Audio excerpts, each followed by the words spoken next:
Good one. Let me move to the firing of U.S. Attorney for the Southern District of New York. Joining me now is Hugh Hewitt, host of Hugh Hewitt Radio Show, and Michelle Goldberg, columnist for the New York Times.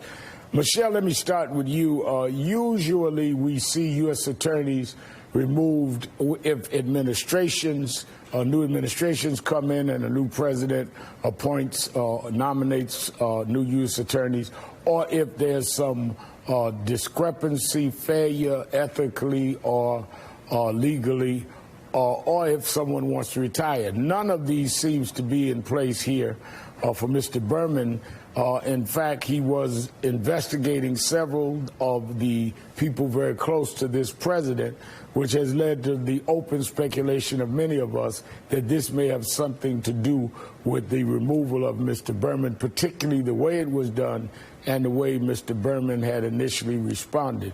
I am a avid reader of your columns. I can't wait to hear you explain what you think happened, so I won't wait. I'm going to ask you now. Well, I mean, it's difficult because this president is corrupt in so many different ways. There are numerous cases that he could have wanted to shut down coming out of SDNY, right? Obviously, SDNY has been investigating his personal lawyer, Giuliani. We don't know where things stand with that. If you read the John Bolton book, John Bolton talks a lot about Trump trying to quash an investigation into a Turkish bank as a favor to Turkish President Erdogan. And that prosecution is also coming out of SDNY. There's other reasons why, SDNY is are the prosecutors that put Michael Cohen in jail. So there are a lot of reasons why you could imagine President Trump having it out for Berman. Berman has not been, a lapdog for this president, which is what the president expects members of the Justice Department to be.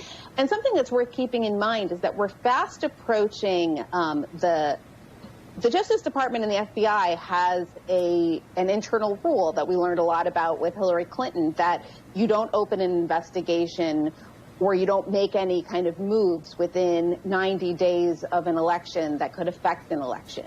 So if there's going to be anything coming out of this office, especially with Giuliani, we would really expect it to happen in the next 2 months or so. Mm-hmm. And so I'm just speculating that's, a reason why you would want to do something like this abruptly. But again, because the president has so many corrupt motives, I think it's really hard to identify which one might have been at play in this this failed attempt at a Friday night massacre. You and I usually have exchanges on the show. Though we respect each other, we disagree on a lot. And on a Father's Day, I was trying to get you an autographed copy of the John Bolton book, but I was unsuccessful. How do you respond to the president's dismissal of Berman and the fact that he did not get the crowd that was purported by his own campaign on last night in Tulsa? Well, the real story of the dismissal of Mr. Berman, Al, for those who are interested in facts, is that Jay Clayton is the chairman of the Securities and Exchange Commission. He's leaving the administration. The administration wants him around for the second term, which they are increasingly confident of winning.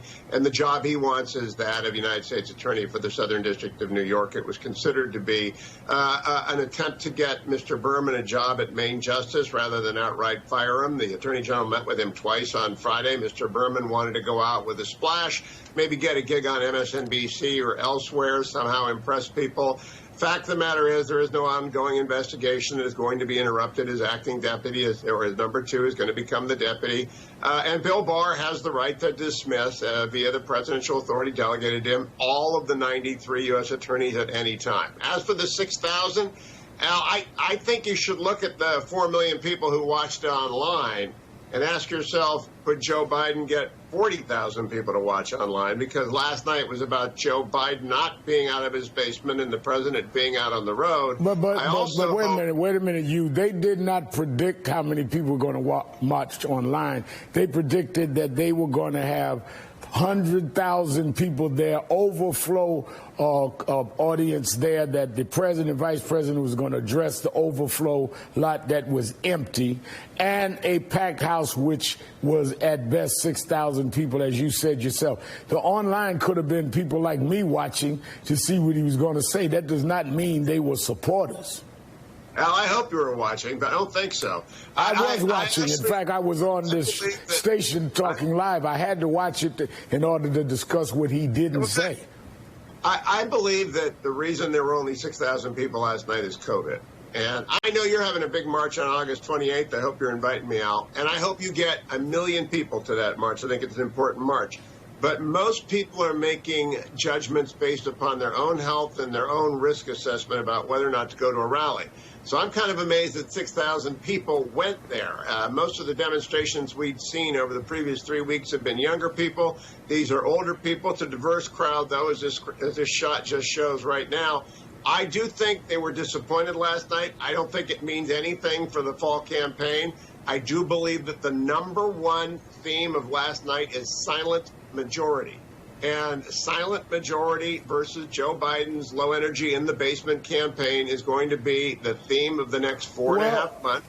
Let me go to you on that, Michelle, before we run out of time, because it seems like Joe Biden is doing well in the basement. He's up in every poll, including Fox News, by 12 points. And again, the people knew about COVID when they were predicting that they were going to have 100,000 people there last night. COVID didn't happen last night. We are looking at a flop. I mean, let's deal with it the way it is, Michelle. Honestly, I'm astonished by some of the things that Hugh Hewitt says with a straight face, and he really reminds me of Sean Spicer explaining after the flop of an inauguration how more people had watched that inauguration than any other in history because so many people tuned in online, when it was very visibly a low energy and sparsely attended affair. I mean, certainly, I think it's right that people stayed away because of COVID, because this was an incredible risk to take, and it shows, I think, the president's utter contempt for the people who so adore him, that he would put their health and their lives at risk in this way. But obviously, this was a humiliation for them, and it's a humiliation of their own doing. They were the ones who went around and said that the overflow crowd was going to be such that they had to build this second stage, which they then had to sort of disassemble. I'm not sure what this says for the next election, except that the silent majority has been throughout the entirety of this presidency the majority of people who have opposed Donald Trump at every step of the way.